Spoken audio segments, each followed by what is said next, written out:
नाव मनोज निलाके. मी Ramikar agro या कंपनीचा प्रतिनिधी आहे. मी आलो आहे जामखेड या गावामध्ये.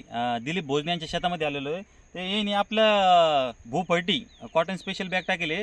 तर एकरी 2 बॅग टाकेले. तर बघू शकता तुम्ही कशा प्रकारचा रिझल्ट आला. तर यांच्याकडून आपण जाणून घेऊया. बोला दिलीप भाऊ, कसा रिझल्ट आला तुम्हाला? कारण आपली सरकी जी आहे ना आता हिरवीगार आहे आणि त्याच्यानंतर आपण जे टाकलं ना तर त्यावेळेस हे फाट्या जे आहे ना तर फाट्या कमी होत्या. समजा आता फाट्या वाढवा लागली समजा त्याची अशी, आणि त्याचा हिरवापणा कमी होतच नाही असं म्हणजे. तुम्ही किती दिवस झाले आपलं आता मी आता तरी ते 25-30 दिवस झाले समजा. खत टाकून 25-30 दिवस झाले समजा. 30 दिवस. तुम्हाला कसं वाटलं नेमकं, ह्या खताबद्दल कसं वाटलं नेमकं? आमच्या शेतकऱ्यांना काय सांगू शकता तुम्ही? आता त्याचा रिझल्ट आता पहिल्याच वर्षी टाकलेला आपण समजा. पहिल्या वर्षी आपला रिझल्ट चांगला आला समजा. आता याच्यानंतर बी आता दरवर्षी आपण हे करू समजा असं म्हणजे. आता याच्यानं अगोदर टाकलंच नव्हतं कधी आपण, तर ह्या वर्षी चांगला रिझल्ट आल्यामुळे पुढं हे करू समजा असं. आपल्याला आला रिझल्ट. आता बाकीचं समजा आता कोणी कसं टाकी बरोबर आहे.